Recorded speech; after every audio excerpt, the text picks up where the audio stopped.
I'm on. I was trying to use my phone and it's like lopsided.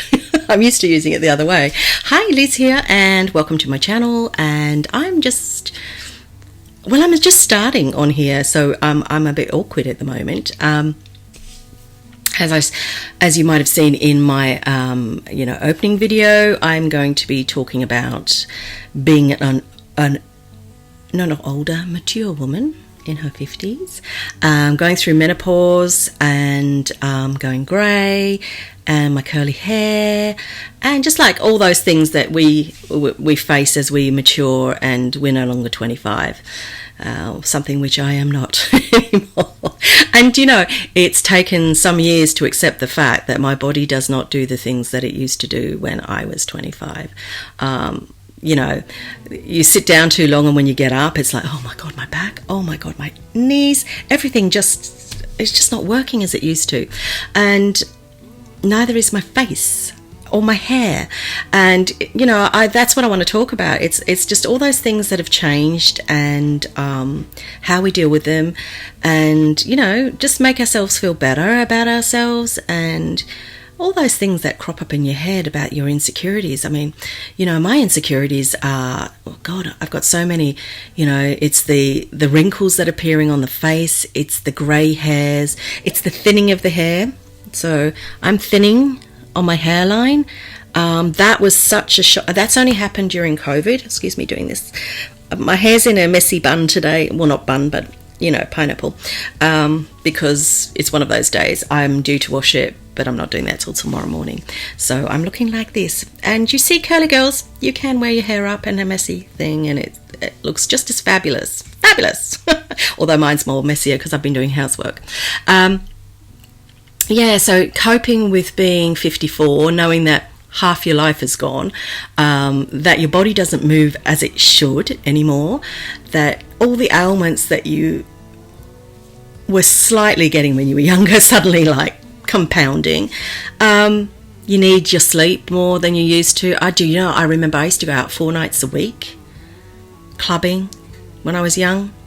Hell, if I go clubbing now, which I don't, to be honest, but the last time I went, it took me 3 days to recover. 3 days to recover, where I ate, I was heady, and you realise that actually there are changes to your body, and you can either fight them, or you can go, okay, my body's changing, I have to adapt to it. And that's what I've done. I've adapted to it.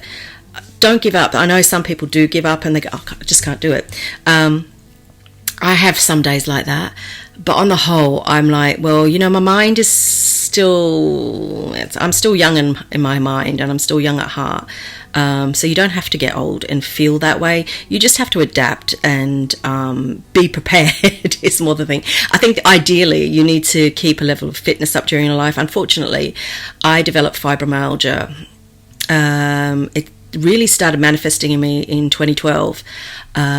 And it came about because my mum died. I'm from Australia, and my mum was over there, and I suddenly had a phone call, and she'd passed away during the night, and it was one of the biggest shocks to my life. Biggest. That was in the early hours of the morning on a Friday night. I was up all night sobbing, talking to friends, and I eventually went to bed on the Saturday. I woke up during the Saturday night and I was paralysed. I couldn't move. It was the scariest experience. I couldn't sit, I couldn't lay. I felt I had no control of my legs. Everything just disappeared on me. And it was one of the most traumatic moments of my life. And I was like that for a few days.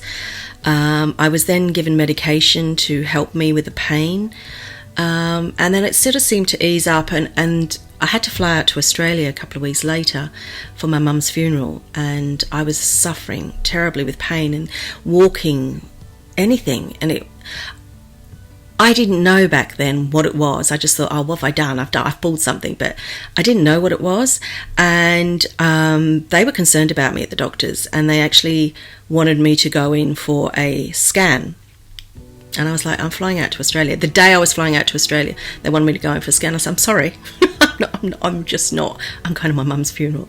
So they booked me as soon as I got back, within a few hours. And that was quite scary. You know, you go through those tunnels. And basically they found that I had a problem with 2 of the discs in my spine. And just to be careful, I had to be careful because basically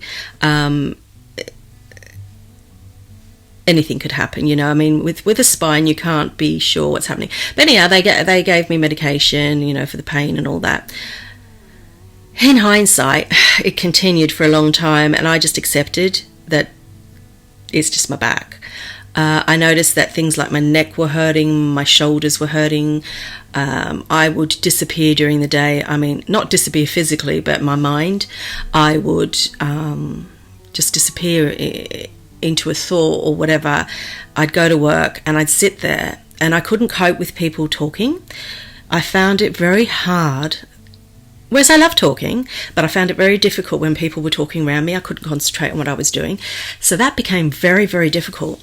And then in 2015, no, it wasn't 2015, when was it? 2014, I had an episode where I was making my bed, you know, as you do every weekend, making my bed. Done it all my life. I was making my bed, I took the duvet cover off, I was putting the fresh duvet cover on, and I stood there for God knows how long, and I broke down crying. I couldn't remember how to put my duvet cover on. I just stood there going, I don't know what I'm doing. And I just cried. And that happened to me twice. Didn't say anything to anybody. And I thought, something's not right if I can't remember how to put my duvet cover on. And I was starting to forget things. And I thought, oh my God, I've got Alzheimer's. I did. I thought I had Alzheimer's. And I was like, oh my God, what am I going to do? I ended up going to the doctor and, you know, telling all these things that were happening to me. They ran a series of blood tests and they found out that my B12 is exceptionally low. Now, if you don't know what B12 is used for, B12 is something that, you know, produced in your body, and, you know, you eat the right foods and all that. But there are some of us that have a B12 deficiency because we malabsorb it. And what they discovered, that I had a very low B12, I was malabsorbing it, and actually the pain, also all the pain that I was feeling at a higher rate than someone like you might feel that might not have it. And so everything, I was sensitive to that kind of pain, the fogginess and everything. And they had to, basically, they called me in and said, we need to start you straight away on B12. Well, I was just flying out to Toulouse to see my friend. I said, I'm sorry. Because the B12 injections to get started, to get your system up to where it should be, was over a course of a couple of weeks, so where I had to go in every second day and have these injections. I was like, no, I'm sorry. So I went to Toulouse for a couple of weeks, and then I came back and I was like in the day I got back, and I had to have these injections, and now I have them every 3 months. However, since COVID, I haven't had the injections because they say it's dangerous. Go figure, because they're, you know, I could go in and have blood tests, so that makes no sense. So they've put me on tablets, which, to be honest, I don't feel that they help. But at least, you know, my loss of memory in that was down to the B12. So if you think that your vitamins and stuff, really important when you notice things that aren't right, is to get yourself checked.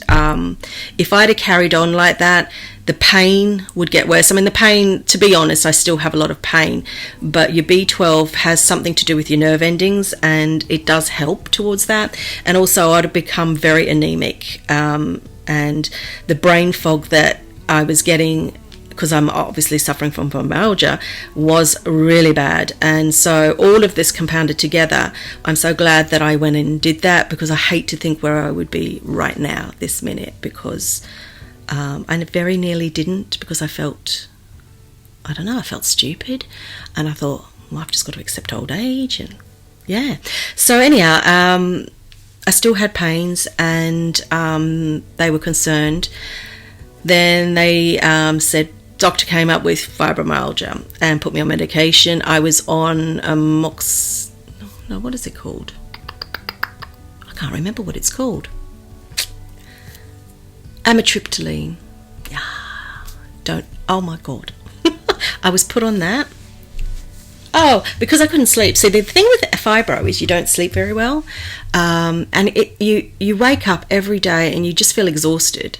So I was waking up every day feeling so exhausted, and I still to a certain degree feel that way now, but not as bad as I did then. So I don't start my day as badly as I did then.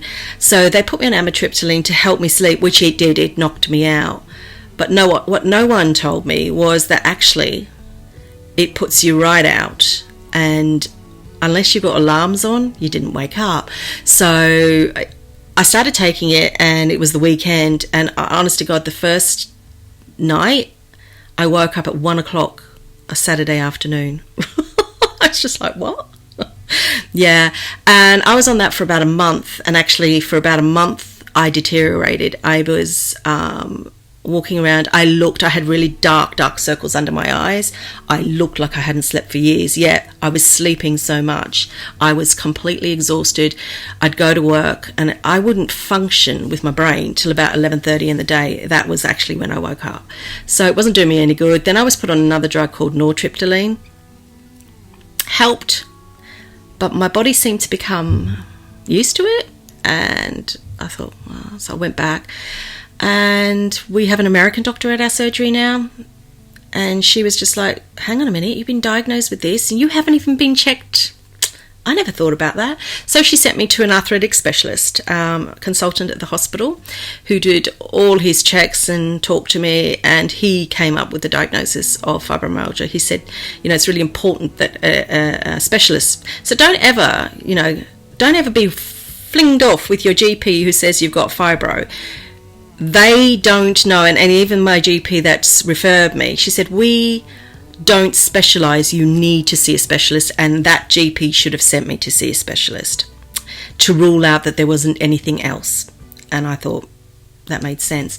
So I came back to her, and basically we had to try and find a drug for me. So they put me on duloxetine.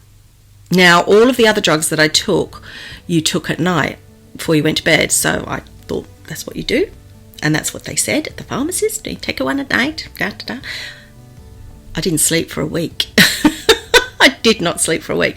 I was so agitated, and I nearly passed out at work. They had to take me home. I was off for a few days. Spoke to my GP. I actually went on forums on Reddit, and it was there that I found out, talking to other Americans, that actually they found that taking the duloxetine was better to take it in the morning.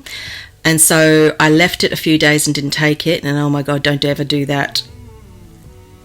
There is a withdrawal from duloxetine, so don't ever do that. My God. I'll go into that one day, but not today. And so I did that, and then I started taking it at night, and I started sleeping. So when I go to sleep, I sleep, and I'd wake up a lot more refreshed in the morning because it works through your system. So for me, having fibro, that's been very helpful, although we are finding that they've had to increase my medication because my body is becoming quite tired, and I do struggle. And I guess the spinal problem that I've got has its moments. So yeah, I'm up and down. So life does deal you some stuff, doesn't it? Yeah. So I battle with that. I battle with the fact that I'm getting older. I battle with the fact that I'm also diabetic, and I've got grey hair. But you know what? Life's beautiful, and it's worth living no matter how you feel. There's always a way around it. And that's what I want to say to people my age, that no matter how much crap life gives you, there's always a way that you can deal with it. There's always a way that you can get around it, that you can manage it, that you can just live like a normal life. And that's what I try and do. I've got many interests, which I'll tell you about in another video because I'm not going to tell you now. I've got many interests, and I keep my mind very active, and I do struggle some days with the whole mobility thing. I'm not saying I'm immobile. I can't walk far. So I can't walk far. If I walk very far, my spine kicks in, and which affects my hips, and then I hurt here. Here is a constant pain here, and it's awful. But on the whole, things could be worse, is what I say. Things could be worse. And whenever I speak to anybody and they say that they're struggling with something, I always say to them, you make the best of what you've got, and that's to do with your hair, your face, everything about you that you find that you struggle with. Make the best of what you've got and find a way to make yourself feel better. And that's what we do. And always think that there are people out there far worse than yourself. And that's my message today. Thank you for watching. Curly Girl.